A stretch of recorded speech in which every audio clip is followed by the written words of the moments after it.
책은 시대를 비추고 또 내일을 열어가는 힘이죠. 그 책과 국회가 만나는 특별한 자리, 국회 책마당 장예은입니다. 오늘도 두 분과 함께합니다. 안녕하세요. 네, 안녕하세요. 책 속에 길이 있다면 국회 책마당엔 길이가 있습니다. 여러분의 책 내비게이션 김길입니다. 반갑습니다.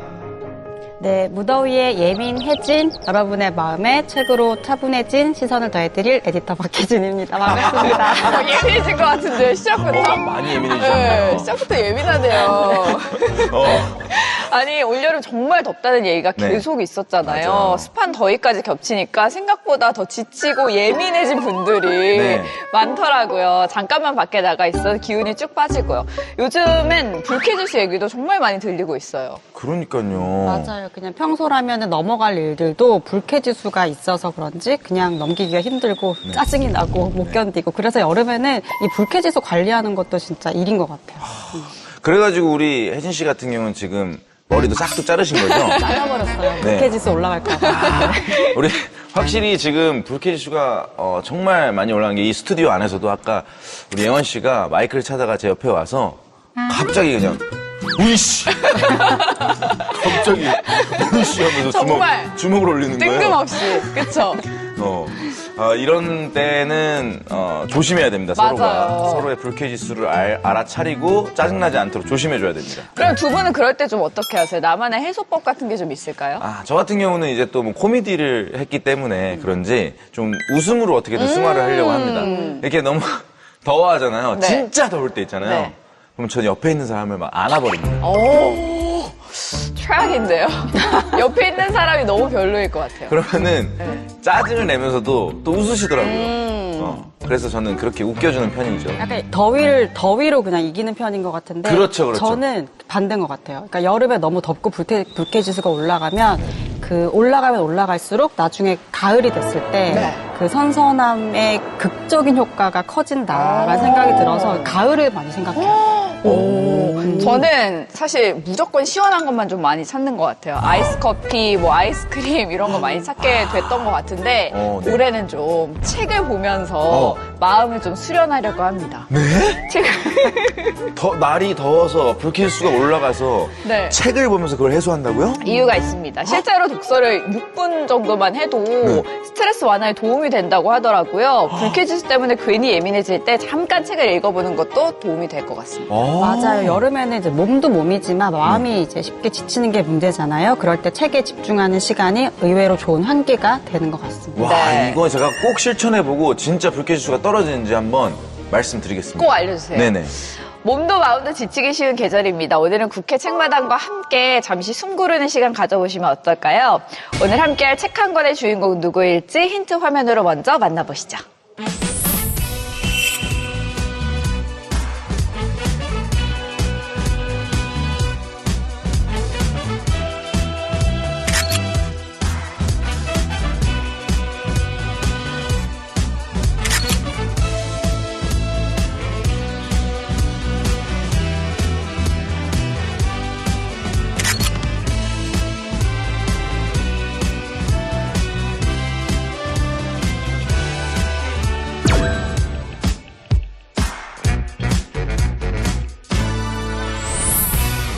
오늘 모실 분은요, 정조와 수원화성을 포함한 우리 역사를 꾸준히 연구해온 역사학자로 현재는 국회에서 의정활동을 이어가고 계신 분인데요. 더불어민주당 김준혁 의원님과 함께합니다. 어서 오세요. 반갑습니다. 김준혁입니다. 네, 반갑습니다.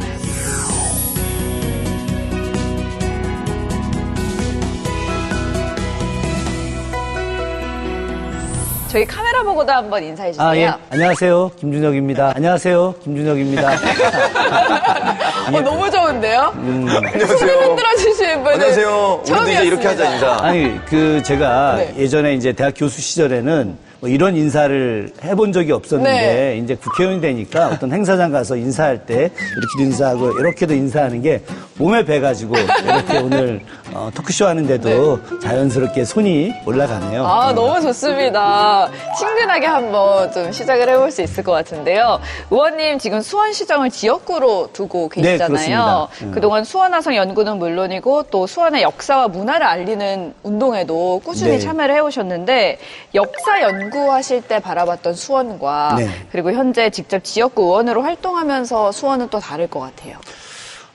기본적으로 이제 역사를 공부하고 어떤 수원과 정조를 연구할 때 수원은 개혁의 시범도시였거든요.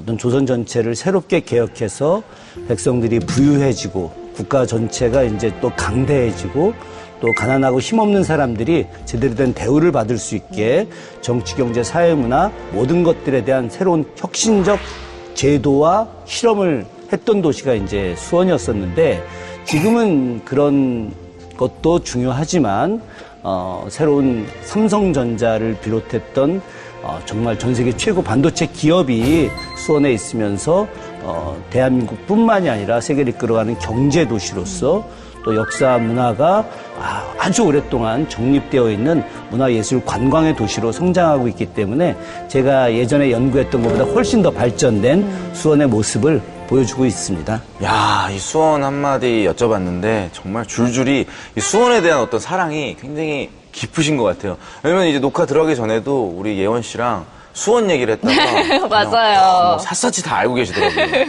그래서 그런지 네. 우리 의원님께서 2024년, 2025년 연속으로 국정감사 우수 의원으로 선정이 되셨습니다. 야, 2년 연속 이렇게 평가를 받는다는 게 너무나 대단한 일 같은데. 아니, 그렇지 않습니다. 네, 아닌가요?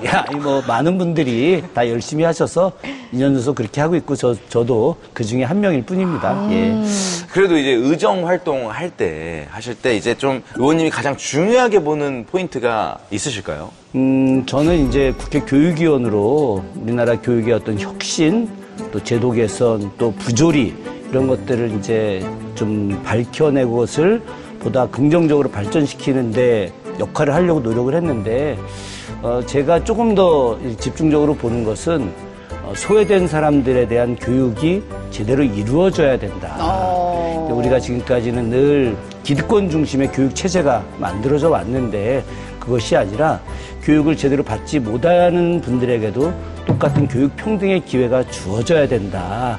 이것이 앞으로 어떤 발전하는 모습들 아니겠습니까? 이제 21세기 대한민국 사회에서는 정말 모든 사람이 교육의 어떤 평등적 권리를 가지고 공부를 해야 된다. 그것에 맞춰서 의정활동을 주로 해왔었습니다. 그 교육과 공부의 핵심에 또 책이 있을 것 같은데 얼마 전에 수원에서 책 읽는 도시를 만들자라는 취지로 독서도시 선언도 네. 있었다고 들었어요. 근데 요즘에 AI가 워낙 익숙하고 또 많이 사용하다 보니까 책을 뭐 꼭 읽어야 되나 이렇게 생각하는 분들 많을 것 같은데 의원님은 독서의 힘을 어디서 좀 많이 느끼시는지 궁금해요. 독서의 힘은 문화의 기반입니다. 백범 김구 선생님께서 문화로 풍요로운 나라를 만들어야 된다 이렇게 말씀하셨지 않습니까? 문화가 그만큼 중요하잖아요. 그런데 이 지식이라고 하는 것이 정말 여러 분야를 통해서 얻을 수가 있어요. 근데 제가 오랫동안 경험한 바에 의하면 이제 듣는 것도 되게 중요하고 또 뭐 유튜브 영상을 통해서 보는 것도 중요한데 이 책을 이렇게 읽는 거 여기에 있는 이 문자 맞아요. 이 언어를 직접 읽으면서 생각하고 그리고 이 뇌에 저장하는 거 이것이 그 무엇보다 중요하고 오래 갑니다. 그래서 어떤 지식이 오래 가고 평화가 오래 가기 위해서는 독서를 직접 해야 된다.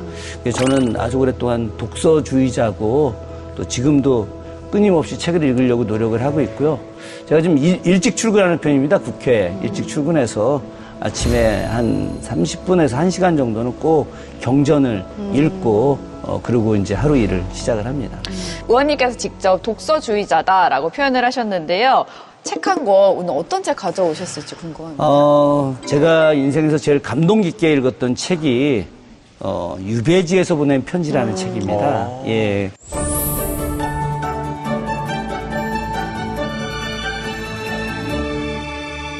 에디터님께서 어떤 책인지 좀 설명해 주실까요? 네, 이 유배지에서 보낸 편지는 조선 후기 실학자 정약용이 유배 시절 가족과 제자들에게 보낸 편지를 엮은 책입니다.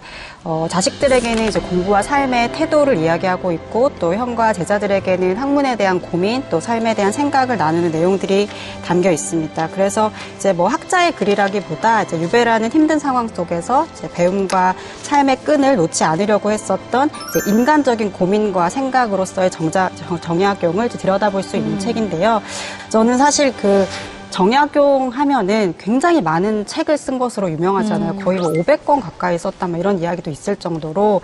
근데 그 동력이 뭘까 항상 궁금했었거든요. 근데 그 답이 여기 있는 것 같더라고요. 그 앞에 읽다 보니까 이제 아들한테 계속 공부해라. 책 네. 읽어라. 엄청 잔소리를 하는데 너네가 이렇게 공부를 하지 않으면 내가 쓰는 이 많은 글들을 누가 교정을 봐서 책으로 내겠냐. 그리고 내가 쓴 글이 책으로 나오지 않으면 나중에 나에 대한 이제 기록들을 후세가 이제 재판관이 쓴 재판 기록을 통해서만 알게 될 텐데 그런 사람들이 나를 뭐라고 생각하겠느냐 이런 글들이 나와요. 그래서 이게 어떻게 보면은 정약용의 정치 투쟁일 수도 있었겠다 이런 생각이 좀 들었고 그런 점에서 보자면 굉장히 성공한 것 같아요. 왜냐하면 다산 콜센터 다 알잖아요. 네, 그러니까 정약용은 어떻게 보면 지금 한국인이 가장 많이 알고 또 사랑하는 그런 조선의 선비, 정치인이기도 하기 때문에 아마 그런 점에서 굉장히 여러 가지 그 단서들을 많이 볼 수 있는 책도 아닌가라는 생각이 들었습니다. 네. 다산 김지선 선배도 있고. 본격적으로 책 속 이야기 한번 살펴보도록 하겠습니다. 정약용은 유배 이후에 집안 전체가 패족이 되면서 자식들의 미래까지 좀 막막해진 상황이었는데요. 그런 상황 속에서 자식들에게 어떤 이야기를 남겼는지 그 편지 내용을 한번 살펴보겠습니다. 기리 씨가 읽어주실까요? 네, 저도 인상 깊게 읽었던 부분인데요. 내가 너희들의 의중을 짐작해 보건대 공부를 그만두려는 것 같은데 정말로 무식한 백성이나 천한 사람이 되려느냐? 청족으로 있을 때는 비록 글을 잘하지 못해도 혼인도 할 수 있고 군역도 면할 수 있지만 패족으로서 글까지 못한다면 어떻게 되겠느냐? 그러니 과거에 응할 수 없게 됐다고 해서 스스로 꺾이지 말고 경전 읽는데 온 마음을 기울여 글하는 사람의 자손까지 끊기게 되는 일이 없기를 간절히 바라고 바란다. 야, 이게 지금 참 어떻게 저도 이제 아버지가 곧 되긴 하지만은 자식한테 이제 공부를 시키는 어떤 이런 이유 중에 출세가 아니라 정말 이 자녀들의 삶과 그 후대까지 생각하는 마음으로 이렇게 책을 읽으라고 한다는 네. 게 굉장히 신기했습니다. 사실 정약용 선생님은 끝까지 배움에 대해서 얘기를 하셨잖아요. 이렇게까지 배움을 놓지 않는 것을 중요하게 여긴 이유는 뭐라고 생각하세요? 사실 이 책 안에는 있지 않지만 네. 다산 선생님이 자식들한테 쓴 내용 중에 배움에 대한 이야기를 또 하고 있습니다. 그 배움의 핵심은 뭐냐? 백성들을 제대로 살게 하기 위해서 우리 스스로 노력해야 되고 그 기반이 되게 해야 된다라고 하는 것이죠. 배움이 없이는 무언가 사회에 나가서 역할을 할 수가 없고 사회에 나가서 역할을 해야만이 백성들을 위해서 일을 할 수 있다라고 하는 것이죠. 그러니까 궁극적으로 이 지식인의 역할이 단순하게 많은 경전을 통해서 지식만을 얻는 것이 아니라 그 지식을 사회적으로 환원해야 된다. 사회적으로 기여해야 된다라고 하는 것이죠. 그러니까 배움이라고 하는 것이 철저하게 공적 입장에서의 배움을 우리 다산은 굉장히 많이 강조를 하고 있습니다. 이 대목이 지금 우리 사회하고도 좀 연관이 되지요? 당연히 사회하고 연관이 되죠. 지금 많은 사람들이 정말 배운 사람들은 많이 있는데 그 많이 배운 사람들이 자신을 위해서 그 배움을 쓰느냐 아니면 공적인 이익을 위해서 배움을 쓰느냐 이것이 굉장히 중요한데 우리가 다산을 통해서 뭐든지 어떤 공적 개념 속에서 역할을 해야 된다라고 하는 것을 생각하면 도움이 많이 될 것 같습니다. 근데 여기 보면은 그 패족이라는 단어가 쓰이잖아요. 네. 뭐 역사적으로나 정치적으로나 좀 어려운, 무거운 단어다라는 생각이 드는데 워낙에 또 역사 연구를 오래 하셨으니까 어떻게 좀 보시는지요? 그 전에 제가 패족이라고 하는 단어를 본 적은 거의 없었습니다. 예, 다산 선생이 자식들한테 보낸 편지에서 주로 패족을 많이 쓰죠. 다산 선생이 자신의 집안 이야기를 쓸 때 가승이라고 하는 글에 보면은 우리가 8대 옥당 집안이다 이렇게 이야기합니다. 그러니까 자신의 아버지 위에 할아버지 때 그 위로 8대가 과거에 급제해서 홍문관에 들어갔다라고 하는 거죠. 당대 최고의 신진학자들이 들어가는 것이 홍문관인데 그럴 정도로 정말 대단한 학자 집안이었다라고 하는 것이죠. 사실 영조가 그 다산의 아버지에게 정승을 시켜주겠다라고 이야기할 정도로 대단한 집안이었는데 한순간 천주교 박해로 인해서 정조대왕이 돌아가시고 그 뒤에 정조의 반대 세력들이 집권을 하면서 정조와 가까웠던 다산 집안이 이제 몰락을 하게 됐고 그 과정에서 영원히 다시 일어설 수 없는 망한 집안, 폐족이 됐다라고 하는 것이죠. 그러나 그 폐족 속에서 새로운 희망을 갖는 것들, 이것을 이제 다산은 끊임없이 자식들에게 이야기하는 겁니다. 폐족이라고 해서 어찌 성인이 될 수 없겠느냐. 폐족이라고 해서 어찌 존경받는, 임금으로부터 존경받는 학자가 될 수 없겠느냐. 그러니 끊임없이 공부해야 된다. 이런 이야기를 하는 것이죠. 앞에서는 말씀하신 것처럼 폐족이 된 상황 속에서도 스스로 무너지게 두지 말라라는 이야기가 담겨 있었다면요. 이번에는 다산이 생각한 공직자의 자세에 대한 얘기가 나옵니다. 두 분이 만약 공직자라고 한다면 윗사람에게 존경받는 사람이 되고 싶은지 아니면 총애받는 사람이 되고 싶은지 둘 중에 하나 한번 골라볼까요? 그러니까 저는 이렇게 총애받는 거는 네. 왠지 윗사람이 좋아하는 말을 하면은 총애받을 것 같고, 근데 조금 이제 불편한 얘기를 하면은 총애는 받지 못하지만 약간 존경은 받을 수 있을 것 같아요. 약간 두려움이 좀 포함된 감정일 것 같은데 선택한다면 그래도 조금 신뢰할 수 있고 약간의 두려움을 이제 불러일으키는 그런 아랫사람이 되고 싶다는 생각을 합니다. 무서운 사람. 정말 공감합니다. 저도 많은 또 선배님들이랑 회의도 많이 해보고 뭐 이야기 많이 해봤는데 이게 서로가 후배여도 선배여도 서로 존경하는 관계로 가면은 이 대화할 때 굉장히 이제 대화 내용들이 공평하고 의견들이 평등하게 나올 수 있는 것 같아요. 서로 좀 대우를 하면서 네. 의원님 실제로 책에서 존경과 총애 중에 어떤 걸 더 선호하나요? 당연히 존경이죠. 거꾸로 임금이 존경할 수 있는 사람. 이제 이것이 중요한 거 아니겠습니까? 임금이 존경하려면은 어떻게 해야 됩니까? 그 사람 스스로가 굉장히 뛰어난 내적 지식 기반이 좀 담겨져 있어야 되고 또 정의로움이 당연히 있어야 되죠. 성품도 중요하죠. 그럼요. 예. 남에 대한 배려 그리고 두려움에 대한 그런 강한 도전 의식 같은 것들.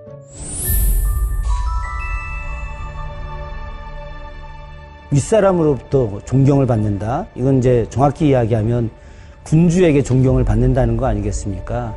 군주에게 존경을 받으려면 이렇게 아첨만해서 되는 일이 아니라 옳은 일을 이야기해야 되거든요. 늘 정의로움을 갖지 않으면 절대 존경을 받을 수 없습니다. 그 사람이 일시적으로 총애할 수는 있지만 그러나 반드시 그 사람을 버리게 되어 있거든요. 그러나 버리지 않고 국가를 위해서 계속해서 역할을 하게 되는 기반은 바로 정의로움에 기반한 실천이고 그리고 그것이 임금에게 잘못을 이야기하고 임금이 또 올바른 길로 나가지 않으려고 할 때 당당하게 이야기하는 그런 모습을 가져야만이 거꾸로 임금이 존경하게 돼 있거든요.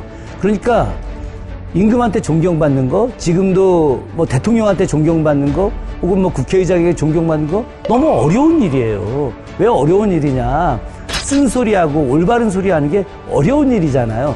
그러나 그런 어려운 일을 해야만이 사람들로부터 존경받을 수 있고 그 존경을 토대로 해서 일을 제대로 할 수 있는 겁니다. 그렇기 때문에 그 어려운 일을 하려고 하는 자세가 되어 있지 않으면은 저는 정치하면 안 된다. 이렇게 생각을 합니다. 자, 이번에 두 분이 책을 열심히 읽었는지 한번 확인을 해보도록 할게요. 문제를 낼 텐데요. 네. 정약용은 두 아들에게 재산 대신에 두 글자를 물려준다라고 네. 얘기를 했습니다. 이 두 글자는 무엇일까요? 재산 대신에? 네. 그렇다면 당연히 또 재산과 비교할 수 있는 곳간. 곳간. 요즘으로 따지면 계좌. 곳간 중요하죠. 곳간. 통장. 그 당시 통장인 거잖아요. 네네. 뭘까요, 혜진 씨? 저는 확실하게 기억하는데 정답의 기회를 의원님께 드릴게요. 아, 진짜요? 네. 그래, 진짜 자, 기회요. 그래도 그럼 모르는 척하고 아무거나 대답해 보세요. 저는 뭐 모르고 대답했는 줄 깜깜했잖아요. 알아요? 주식? 아, 주식? 나쁘지 않은데, 주식? 의원님, 정답이 뭘까요? 근검입니다. 근검. 예, 다산 선생님이 가장 중요하게 생각한 것이고 아들 둘한테만 이렇게 근검 이야기한 것은 아니고 네네. 제자들한테도 근검을 이야기하죠. 특히나 근검 중에서도 더 우선한 건 근입니다. 근. 그래서 근면하고 또 근면해야 된다. 삼근. 예, 그래서 굉장히 근면을 강조하죠. 근면이라고 하는 것이 이제 나태하지 않게 되는 거 아니겠습니까? 그래서 지금 여담이긴 합니다만은 우리 정조대왕하고 다산 선생님이 제일 싫어하는 사람이 누워서 책 보는 사람입니다. 진짜요? 책 넣어서 보는 거 좋은데. 누워서 책 보는 사람들. 네. 그래서 이제 늘 책을 제대로 보기 위해서 바른 자세로 앉아서 책을 봐야 되는데 이렇게 누워서 책을 보는 사람들을 아주 안 좋아했죠. 사실 우리가 아는 근검이라고 하면 좀 절약하고 아껴 쓰는 걸 떠올리는데 여기서는 근검이 좀 다른 의미로 또 쓰였잖아요. 사실은 그 우리가 조선이라고 하는 나라의 근본 이념이 성리학이잖아요. 그죠? 성리학이라고 하는 것이 이제 우주와 인간을 연구하는 학문인데 네. 그 학문의 어떤 그 실천적 기반, 그게 검소입니다. 그래서 우리가 고려시대 때까지는 건물도 굉장히 크게 짓고 막 궁궐도 크게 짓고 하지만 그것을 굉장히 작게 만들고 또 집도 좀 작게 하고 또 의복도 좀 이렇게 화려하지 않게 하고 먹는 것도 좀 작게 하는 이런 모든 검소함들이 사실은 성리학이라고 하는 그 학문의 어떤 실천적 행위거든요. 그렇기 때문에 다산은 사람들의 어떤 검소함을 통해서 경제적 안정도 이루려고 하는 것도 존재하지만 근면함을 통해서 스스로가 갈고 닦고 우리가 소위 말하는 이제 수신제가 치국평천하의 기본이 되게 하고 여기에 검이라고 하는 걸 통해서 또다시 수신제가 치국평천하의 기본이 되게 하는 것들 좀 어려운 이야기지만 이게 바로 근검의 본질적인 내용입니다. 근데 요즘 시대에는 그렇다면 이 근검이라는 덕목이 어떤 측면에서 중요할까요? 근검이라고 하는 것이 요즘 들어와서는 사회적 공동체 연대, 연대적 개념이 굉장히 중요하죠. 어쨌든 부자들은 또 가난하고 힘없는 사람들과 연대하고 또 이념이 각각 다르다고 한다면 이념이 다른 사람들이 연대하고 또 남북도 대치되어 있는 상태에서 서로 화해와 협력을 통한 연대, 이런 이 연대가 사실 다산 선생이 이야기한 근검을 통해서 만들어지는 미래의 가장 좋은 방향의 나라 체제이자 사회의 어떤 모습들이거든요. 그렇기 때문에 다산의 근검은 오늘의 연대로 이렇게 이해하시면 좋을 것 같습니다.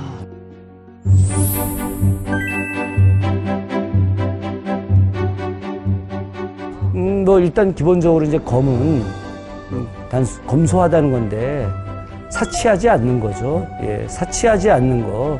그러니까 이 여기서 말하는 사치라고 하는 것은 자신의 수준을 뛰어넘는 겁니다.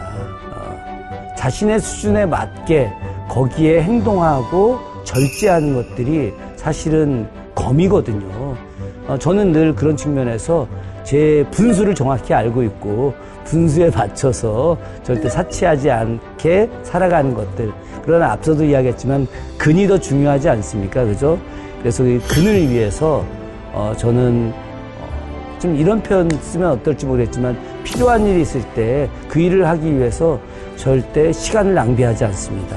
그런 일을 하기 위해서는 술도 마시지 않고 허튼 일 하지 않고 그 일을 집중적으로 매달리고 그 일이 완성될 때까지 이루어질 때까지 최선의 노력을 다하죠. 바로 다산이 원했던 근의 핵심이 바로 여기에 있는 것이고요. 그래서 아침에 일찍 일어나서 또 출근해서 하루 일 정리하고 또 경전도 좀 읽으면서 생각도 좀 정리하고 그 속에서 다시 또 일을 또 차분하게 진행을 해나가고 또 사람들과의 만남도 역시 그런 관계 속에서 계속 지내려고 하고 있죠.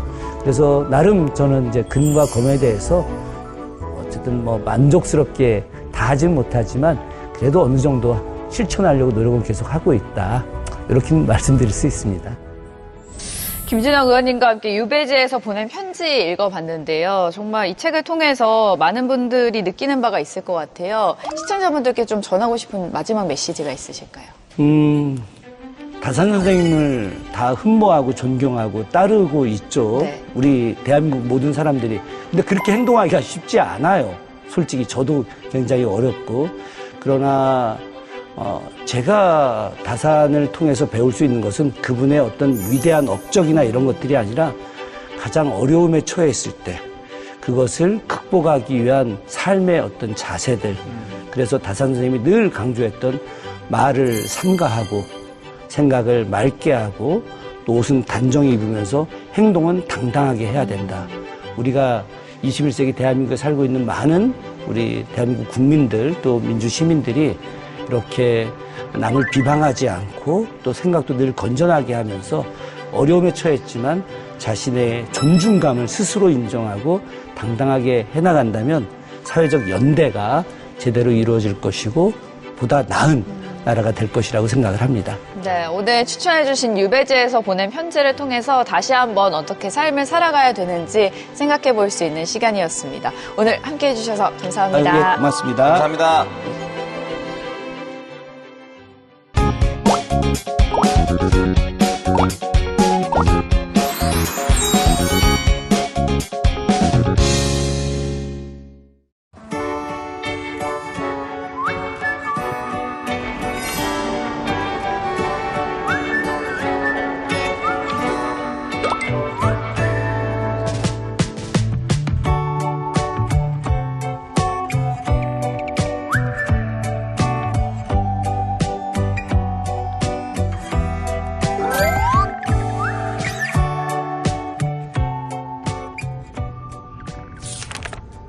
한때 길 위에 쉼터이기도 했고 경인선과 함께 성장했던 오류동에는 마음 편히 산책하면서 마음을 다스리기 좋은 넓은 공원도 있는데요. 바로 온수 근린공원으로 나왔습니다.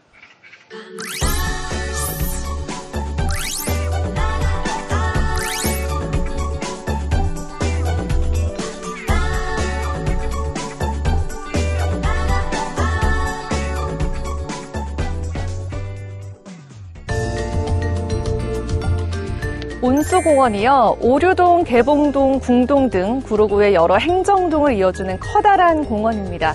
이렇게 이웃 주민들을 함께 이어주는 공원이라는 점에서 따뜻한 정감이 느껴지는데요.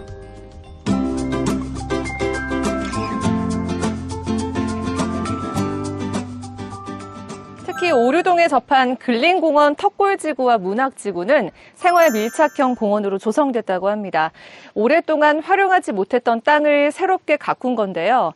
장미원부터 다목적 운동장과 전망대까지 다채롭게 힐링할 수 있는 도시숲으로 재탄생했습니다.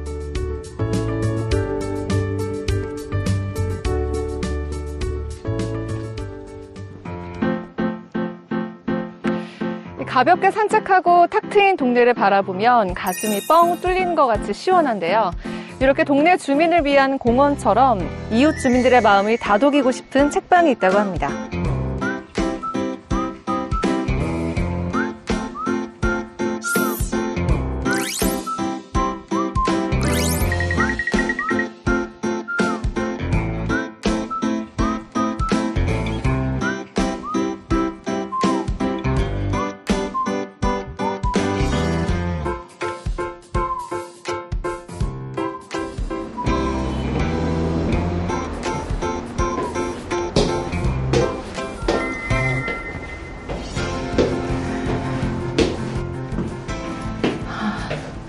콕콕콕 이렇게 그림책방 인형 공방이라고 써져 있는데요.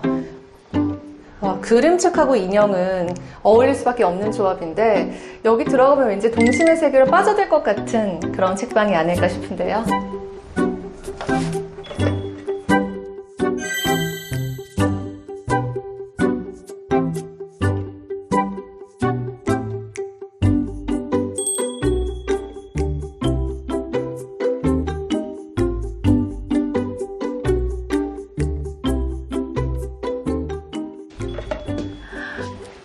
안녕하세요. 안녕하세요. 반갑습니다. 네, 제가 오류동 코코코 책방지기입니다. 아기자기하고 너무 예쁜데요. 보니까 다 그림책들이 주로 많은 것 같아요. 네, 코코콕은 이제 그림책 전문 서점이기 때문에 큐레이션하고 또 전시되어 있는 도서들은 그림책만 있다고 보시면 되세요. 아, 네. 여기가 오류동에서 3번째로 방문한 독립서점인데 그런데 어쩌다가 오류동에다가 책방을 차리게 되셨는지. 이제 오류동은 제가 살고 있던 동네이기도 했고 오류동에 있는 작은 도서관, 그림책 편집자님의 북토크를 들으면서 저한테 그림책이 제 마음을 건드리는 그런 매체로 다가오더라고요. 그래서 제 공간을 뭔가 하고 싶은 것하고 접목시켜서 하고 싶다. 그런 공간이 이제 현실로 발현된 게 이 코코콕이라는 공간 서점이 된 거예요. 그런데 왜 이름이 코코콕일까요? 제가 만들고 있는 인형을 만드는 그 공예 이름이 니들펠트라는 공예거든요. 그래서 바늘로 양모섬을 막 이렇게 콕콕 찌르면은 실제로 찌를 때 콕콕콕 소리도 나고, 그리고 제가 그림책을 만났을 때 나를 위로해줬던 그 경험이 내 마음에 콕콕콕 박혀가지고 내 감정? 그래서 코코콕이라고 줬구나. 너무 네네. 귀여우면서도 네네. 이렇게 많이들- 감정이 콕콕콕하고 네, 박힌다. 많이들 그 이름에 궁금증을 많이 네. 가지시더라고요. 너무 네. 귀여운데요?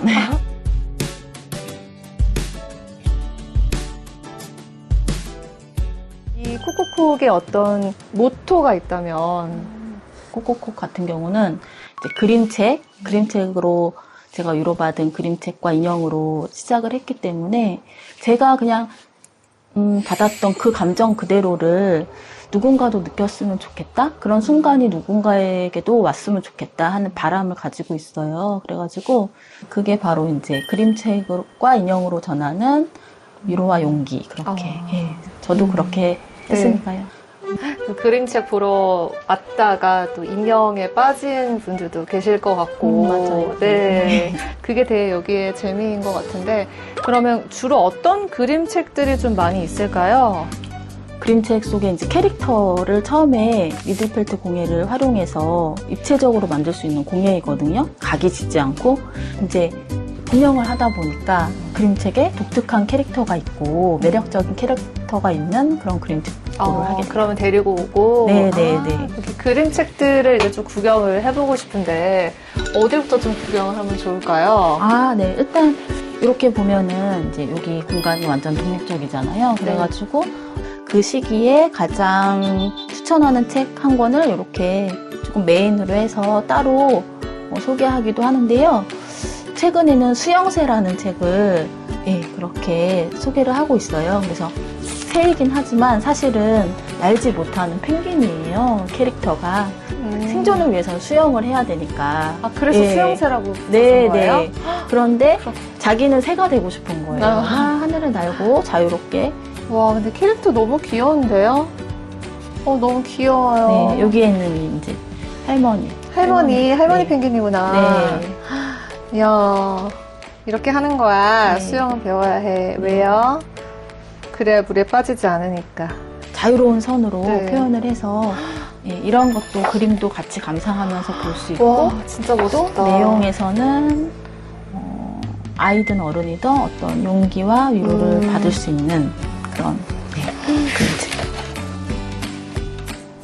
와, 이런 그림도 너무 네, 멋있어요. 환상적이죠. 이런 나비 그림 어떻게 이렇게 표현했을까요? 특유의 작가의 그 네. 그림체라고 할 수 있을 것 같아요. 물 자유로운 선. 번지게 해놓은 것도 네. 너무 멋있고. 와, 이쪽 코너는 이렇게 그림책들이 숲 그림도 있고요. 보니까 되게 자연적인 느낌의 책들의 그림이 이렇게 펼쳐져 있어서 편안함을 주는 것 같아요. 보기에. 네네네. 네. 오늘은 나의 생일이야. 이건 뭐예요? 이 책은 조금 슬픔의 이야기로 가지고 있는 세월호 이제 그 이야기를 하고 있어요. 그런데 그 이야기를 슬픔으로만 표현한 게 아니라 사랑받아 당연한 존재에 대한 그 이야기를 그림과 시에 담고 있어요. 직접 봤을 때 이런 느낌이구나라는 거를 알 수 있으실 것 같아요. 그림책이 정말 많아서 어떤 것부터 읽어야 할지 너무 다 하나하나 읽어보고 싶거든요. 네. 그림책을 처음 읽어보는 입문자분들에게 좀 추천을 해주고 싶은 책이 있다면 어떤 게 네. 있을까요?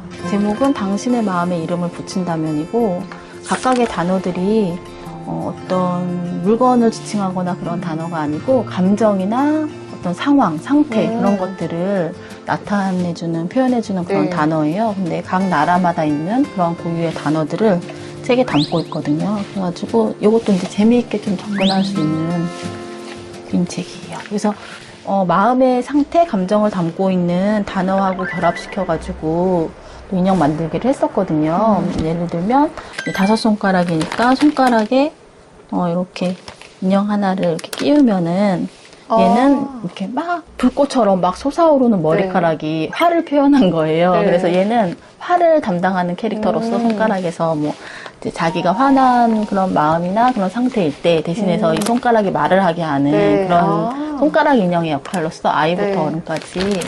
너무 귀여워요. 여기 귀여운 캐릭터가 눈에 띄는데요. 뒤에 있는 책의 캐릭터인 것 같아요. 그죠? 이 책의 캐릭터는 여기에 있는 여기 포카하민에 나오는 여기 네, 정체를 알 수 없는 네. 너무 약간 귀엽다. 개미 같은 느낌? 근데 이 캐릭터가 되게 독특하잖아요. 다리가 6개가 있고 막 날개도 달려있고 개미 같기는 한데 뭐 그런 재미있는 모습의 캐릭터여서 만들어보고 싶더라고요. 그래서 이 캐릭터도 축구라는 소재를 가지고 이야기를 하고 있어요. 그래서 축구공하고 이제 있는 장면, 그 장면을 인형으로 만들어봤던. 예. 어떻게 이렇게 잘 표현하셨어요? 그런 귀여운데요? 표현할 수 있는 공예가 또 니들펠트의 장점이에요. 솜을 바늘로 찔러서 굉장히 세밀한 부분까지 만들 수가 있거든요. 그리고 각지지 않게 곡선으로 그 있는 그대로의 모양을 표현할 수 있는 장점이 있어서 니들펠트로 인형을 만들고 있어요. 곳곳에 이런 인형들 눈에 다 띄는데 너무 귀여워요. 요거는 지금 그림책도 있는데 그림책 나오기 전에 먼저 이렇게 일러스트 만화책처럼 이렇게 나왔었거든요. 그 옥춘당을 소재로 한 노년의 어떤 그런 이별 이야기가 여기 담겨 있거든요. 그런 어떤 사물을 표현하는데도 디테일하게 만들 수 있는 공예법이 니들펠트여서 이렇게 옥춘당 사탕을 만들기도 했고. 와, 이거 진짜 같아요. 네.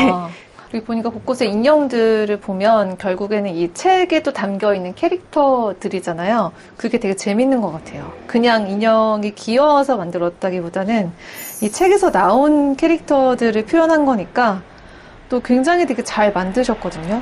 이런 인형을 만들 때 어떤 좀 매력을 느끼세요? 네, 일단 제가 좋아하는 그림책에 이야기를 하고 있는 그 속 안에 있는 등장 인물들이, 캐릭터들이 마치 현실에 살아나온 것만 같은 기분이 들잖아요. 그래가지고 옆에 언제든지 두고 볼 수 있는 친구 같은 느낌? 뭐 인형이 실제로 이렇게 존재하면 그런 느낌도 들고, 인형을 만들러 오시는 분들이라든지 또 제가 알려드리면서 본인이 좋아하는 캐릭터가 현실로 나오게 하는 그런 과정을 함께 한다는 것도 재미있고요. 네, 그런 것 같아요. 직접 만들어 볼 수도 있어요? 네, 하나 정도 만드는 데는 금세 만드실 수 있을 것 같아서 한번 만들어 보시는 것도 추천해요. 네. 본인의 손가락에 맞게 사이즈 이렇게 재시면 되거든요. 둥글려서 그냥 붙일 거예요. 그래서 이렇게 이거 한번 이렇게 찌를 때 꼭꼭꼭 소리가 나잖아요. 그러네요. 그래서 꼭꼭이구나. 금방 내가 만든 인형이어서 나름 애착이 가실 거예요. 너무 재밌어요. 그리고 아까 니들펠트. 네네. 이게 이거를 찌르면서 이게 실들이 다 이렇게 엮어지거든요. 그것도 되게 재밌는 것 같고 정말 이 책방의 이름처럼 콕콕콕을 연상하게 돼서 그것 또한 정말 재밌는 것 같아요. 여기 콕콕콕이라는 이 책방을 방문하시는 분들에게는 좀 어떤 책방으로 기억이 되고 싶은지 혹은 전하고 싶은 메시지가 있다면 이 동네에 그림책이 존재하는 서점이 있고 그 서점에 와서 책을 보고 누구나 볼 수 있고 또 그러면서 그림책을 보고 내 이야기 또 누군가의 이야기를 발견할 수 있었으면 좋겠어요. 오늘 오류동에 위치한 아기자기한 콕콕콕이라는 책방을 둘러봤는데요. 여기는 어른들에게도 위로와 위안이 되어주는 그런 그림책들이 굉장히 많이 있습니다. 또 그림책에 뿅 하고 튀어나온 것 같은 귀여운 캐릭터들도 직접 만나볼 수가 있는데요. 인형 공방도 함께 운영을 하고 있으니까요. 그림책을 보다가도 인형을 직접 만들어 볼 수 있는 일석이조의 매력을 가진 책방이 아닐까 싶습니다. 오류동 놀러 오신다면 꼭 한번 들러보시기를 추천드릴게요.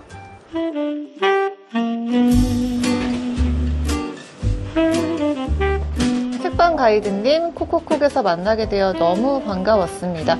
오늘 함께 인형 만들기 해서 무척 즐거웠습니다. 늘 좋은 일 가득하세요.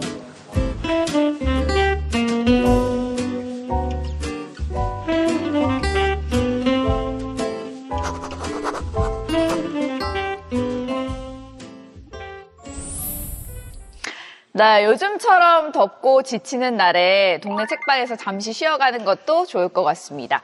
다음 주 동네 책방도 기대 많이 해주시고요. 이번 주 기리 씨가 준비한 코너 만나볼까요? 네, 그렇습니다. 과거 베스트셀러 차트를 다시 펼쳐보는 책으로 하는 시간여행. 길이 기억되고 길이 잊히지 않는 그때 그 책 시간입니다. 요즘은 한국 문화 이야기할 때 자연스럽게 이 K라는 표현을 많이 쓰잖아요. K-팝, K-푸드, 네. 뭐 K-뷰티, K-국회.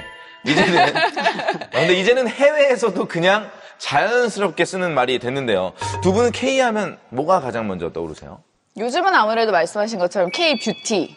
정말 인기 좋은 것 같고요. 저는 뭐 K-팝. 맞아요. 뭐 K-앱툰, 뭐 K-방산, K-배터리 뭐 너무너무 많은데요. 이제는 문화부터 음식, 기술까지 K가 하나의 브랜드처럼 된 느낌이죠. 그런데 그 중에서도 우리나라가 세계 최초로 시작했던 K가 또 한 가지 있습니다. 오, 뭐예요? 힌트 드릴게요. 네. 삐빅. 삐빅. 뭐죠? 삑 하는 거죠, 삑. 아니면 엉덩이로도 하죠. 교통카드. 맞아요. 바로 K 교통카드입니다. 지금은 버스 탈 때 띡 한 번이면 끝이지만 예전에는 그렇지 않았죠. 맞아요. 그 버스 탈 때 현금 챙겨야 되고 또 뭐 잔돈 같은 거 나오면 또 가져가야 되고 이런 게 번거로웠잖아요. 기억나세요? 그럼요. 그 아저씨가 이게 짤랑짤랑 해가지고 이렇게 나오잖아요. 딱 쨍그랑. 근데 그 쨍그랑할 잔돈이 없으면 이제 큰 돈을 넣으면 맞아요. 당장 이 거스름 돈이 없어가지고 뒷사람 기다리고 뒷사람 있고. 탈 때까지 기다리고 있어야 되잖아요. 네, 맞습니다. 이 잔돈 문제도 그렇고 그때는 버스 타는 것도 생각해 보면은 꽤 번거로웠던 것 같아요. 이 버스 회사마다 표가 달라서 종이 회수권이나 토큰을 따로 사야 했고요. 운수업체가 없어지면 그 회사 회수권은 못 쓰게 되는 그런 경우도 있었습니다. 그러다 보니까 자연스럽게 좀 더 편하게 탈 방법이 없을까 이런 고민들이 나오기 시작했던 거죠. 그래서 등장한 게 바로 교통카드입니다.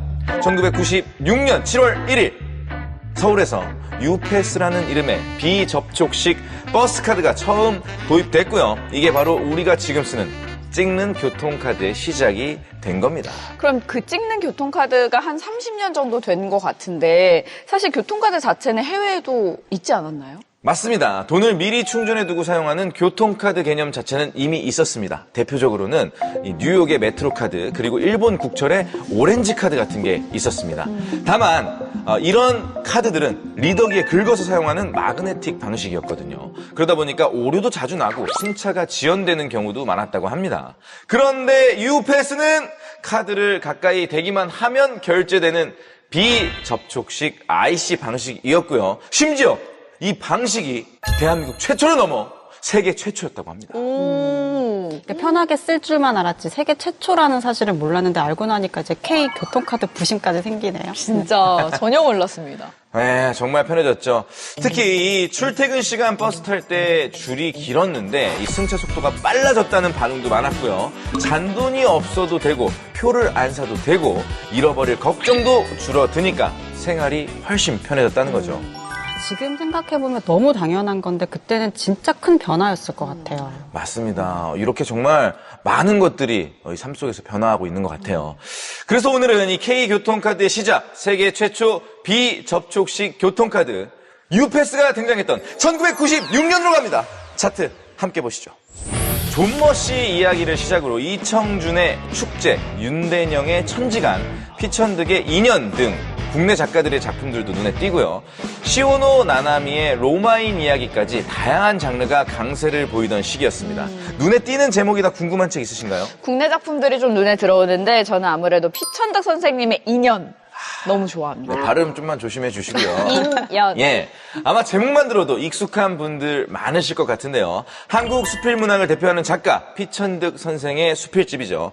두 분은 피천득 선생님의 이 수필 중에 떠오르는 거 혹시 있으신가요? 저는 5월 떠오르는데 그 문장 외우고 있는 것도 있어요. 네. 내 나이를 물어 무엇하리 나는 지금 5월 속에 있다. 네.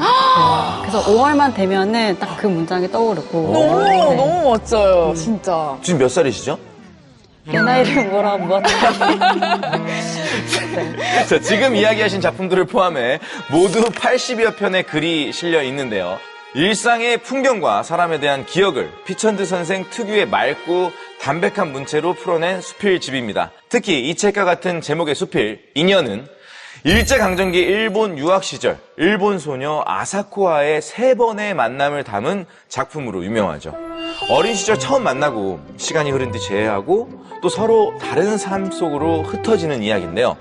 이 거창한 사건보다는 스쳐 지나간 인연이 오래 마음에 남는 감정을 담담하게 풀어낸 작품이라 지금까지도 많이 회자가 되고 있습니다. 그런데 사실 이미 오래전부터 좀 사랑을 받았던 작품이잖아요. 이 시기에 다시 사랑받은 이유는 뭐였을까요? 네, 맞습니다. 인연은 당시에도 교과서에 실릴 정도로 유명한 수필이었는데요.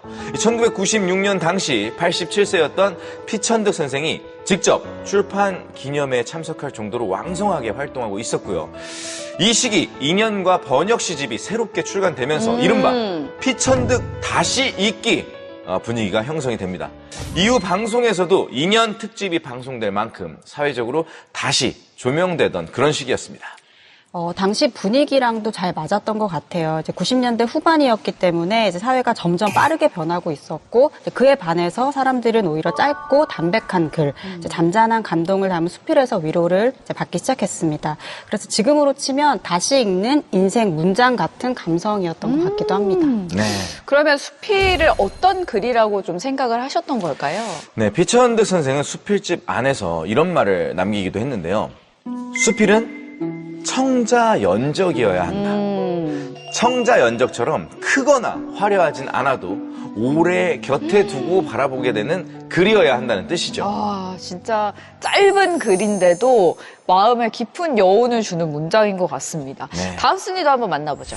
네, 이번엔 8위 정신과 전문의 김정일이 쓴 아하 프로이트입니다. 프로이트는 정신분석학으로 좀 유명한 인물인데 이 책의 내용은 뭘까요? 네, 프로이트의 정신분석 이론을 일반 독자들도 쉽게 이해할 수 있도록 풀어낸 에세이인데요. 어려운 이론을 그대로 해설하기보다는 사람의 마음, 사랑, 결혼, 성격, 무의식 같은 주제를 일상생활 속 심리 문제와 연결해서 풀어낸 책입니다. 그러니까 단순하게 이론을 좀 설명하는 것이 아니라 당시 사람들이 겪던 사랑, 관계, 불안 같은 거를 좀 표현을 했네요. 맞습니다. 당시 광고 문구도 꽤 인상적이었는데요. 과학이 바다를 건너고 우주를 날지만 인간의 마음은 그 속내를 드러내지 않는다. 그리고 또 이렇게 묻습니다. 오묘한 그 심리의 바다는 어떻게 건널 수 있을까? 야, 이 문구만 봐도 당시 독자들이 단순히 심리학 지식보다 내 마음의 문제를 알고 싶어 했다는 분위기가 느껴집니다. 진짜 지금 봐도 좀 공감되는 질문들인데 기술이 발전해도 사람 마음이 가장 어려운 것 같아요. 맞아요. 그래서 저자가 당시에 했던 인터뷰를 보면 이제 기존 프로이트의 이론만 가지고는 현대인의 복잡한 심리를 충분히 설명하기가 어렵다. 사회 환경이 급격하게 변하면서 생겨난 우울증이라든가 편집증 그리고 다이어트 증후군 같은 정신적이고 심리적인 갈등을 설명할 새로운 정신분석 접근이 필요하다 이런 이야기를 하는데요. 그래서 이 아하 프로이트는 이 프로이트라는 이름을 통해서 이제 90년대 사람들이 겪고 있었던 사랑과 관계 그리고 자기 마음의 문제를 좀 이해하고 싶었던 사람들에게 그 시대 분위기를 좀 보여주고 있는 책이라고 할 수 있을 것 같습니다. 진짜 시대는 달라도 사람 마음을 알고 싶은 건 똑같은 것 같습니다. 자, 그러면 다음 3위로 한번 가보시죠. 네, 이번엔 3위 윤대령의 천지간입니다. 제목부터 좀 독특합니다. 네. 어떤 책일까요? 하늘과 땅 사이, 그러니까 이 사람이 살아가는 세상을 뜻하는 말인데요. 이 작품은 남도로 향하던 여행길에서 죽음의 그림자가 드리운 듯한 한 젊은 여인을 만나게 된 남자의 이야기입니다. 그리고 그 여인을 따라 남도의 외진 바닷가 마을까지 가게 되는데 특히 작품 속 천지간에 사람 하나 들고 나는데 무슨 자취가 있겠습니까만 이라는 문장이 나오는데요. 인간 존재의 허무와 외로움을 굉장히 인상적으로 풀어낸 소설로 평가받았습니다. 네, 맞습니다. 윤대영 작가 특유의 이제 감성적인 문체 그리고 이제 떠도는 청춘의 분위기가 굉장히 강하게 느껴지는 작품이었는데요. 그래서 이 당시 젊은 독자들 사이에서도 굉장히 인상 깊게 읽혔던 소설입니다. 이 작품이 더 큰 화제를 모은 이유가 있잖아요, 또. 맞습니다. TV 단막극으로 또 만들어져서 화제가 됐었는데요. 특히 여주인공이 당시 최고의 청춘 스타였던 심은하 씨였습니다. 오, 남자 주인공은 누군지 아십니까? 누구였죠? 그런데 말입니다. 김상중 씨. 김상중 씨였습니다. 심은하 씨면 당시 엄청난 인기를 누리던 스타였잖아요. 맞아요. 당시 심은하 씨가 드라마 마지막 승부 이후에 이제 다스리 신드롬으로 이제 한창이었던 때였거든요. 근데 이제 한참 이제 인기의 절정이었던 심은하 씨가 상업 드라마가 아니라 조용한 분위기의 이런 문학 단막극을 선택했다는 점에서 굉장히 화제가 됐습니다. 당시 심은하 씨가 이 드라마를 선택한 이유가 전 좀 인상적이었는데 원작 이 천지간을 굉장히 인상 깊게 읽었다고 해요. 근데 마침 이 소설이 드라마로 제작된다는 이야기를 듣고 직접 출연을 자청했었다고 합니다. 그리고 이 드라마는 대사보다 배우들의 표정과 이 침묵으로 감정을 끌고 가는 방식이었는데요. 당시 기존 드라마 문법과 달랐다는 평가가 나올 정도로 실험적인 작품으로 화제를 모았습니다. 그만큼 천지간은 그 시절 청춘들의 불안과 감성을 짙게 담아낸 그런 작품이라고 할 수 있죠. 네, 오늘은 몰랐던 작품을 좀 새롭게 많이 만나본 것 같습니다. 1996년 서점가를 통해서 그 시절 사람들이 무엇에 울고 웃었는지 만나봤는데요. 다음 시간에도 책 속에 담긴 그 시절 이야기로 돌아오겠습니다.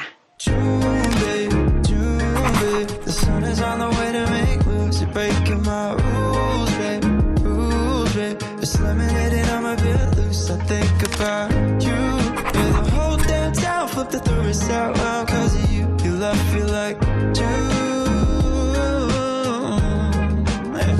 Am I leaving too soon? Am I leaving too soon?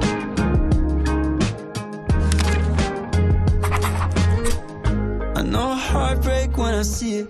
Iceberg shatter me to pieces. Sun so hard, keep me heated. You'll be my side of the season. Weather these storms and it's so cold out. Get covered when the wind's too loud. 오늘 준비한 소식은 여기까지고요. 다음 주에 더 재밌는 책 이야기로 돌아오겠습니다. 책에 있어 행복한 시간. 책과 함께 시원해지는 시간. 국회 책마당. 다음 시간에 또 만나요.